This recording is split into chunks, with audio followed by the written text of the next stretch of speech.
আমরা তো এখন হেঁটে যাচ্ছিলাম, বলো তো আমরা হঠাৎ করে টোটো এখানে চেপে গেলাম। তো টোটো চাপার কারণ হচ্ছে যে ওখানে আমরা ঘোড়া পাইনি, জিলাপি কিনলাম, সেটা তোমরা দেখলে, কিন্তু আমরা ঘোড়া পাইনি। তো আমরা এখন যেখানে ভাড় বানাই বাসাই রোডে আমাদের মায়ের বাড়ি, ওখানে এখন দাদা গেছে ঘোড়া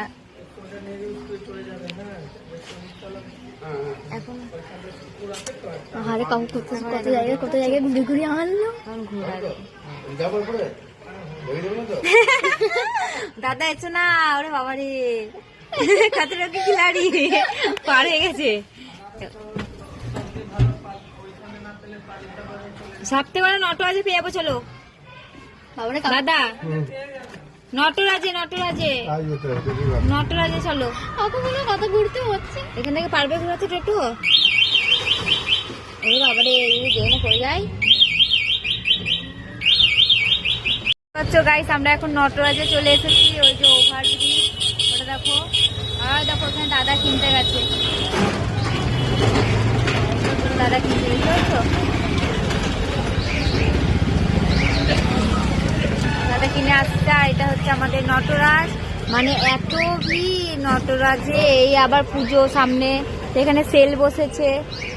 আর এখানে দেখো নটরাজ চলে এলাম, আমাদের কিনাও হয়ে গেছে। দেখো ঘোড়া কিনে নিয়েছি, ওখানে জিলাপি কিনে নিয়েছি, দুটো একসাথে হয় সব, ভেঙে দিস না আবার অঙ্কিতা। তো চলো এবার আমরা বাড়ি যাবো। দেখো আমরা এখন চলে এসেছি, দেখো এই যে হচ্ছে মাজার, এখানে হচ্ছে পুজো চাপানো হবে।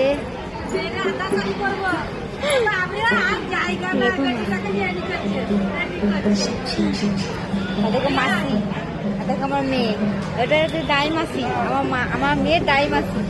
পুজো চাপি আছি। হে গাইস, তো আমি আজকে তোমাদেরকে ভিডিওটা দেখাবো বলে অনেক অনেক অনেক ঘুরিয়ে দিয়েছি। আর মানে আমিও অনেক ঘুরেছি তোমাদের সাথে সাথে, গোলপাক করে, জানো তো। মানে 3বার আমি গেছি পুজো চাপাতে, বলেছে যে পুজো এখন চাপানো হবে না, কেন কি ওদের একটা আজান হয়, তো ওই আজানটা 12টার সময় হয়ে 12:30টার সময় হয়ে গেছে, তারপরে আর পুজো চাপানো হয় না, আর পুজো চাপানো নেয় না, সবাই খিচুড়ি ভোগ খাচ্ছিলো, বুঝতে পারছো। তারপর আবার সেই সন্ধ্যাবেলায়। তো চলো গাইস, ভিডিওটা কেমন লেগেছে লাইক কমেন্ট শেয়ার, একটা সাবস্ক্রাইব করে দিও। Tata bye bye.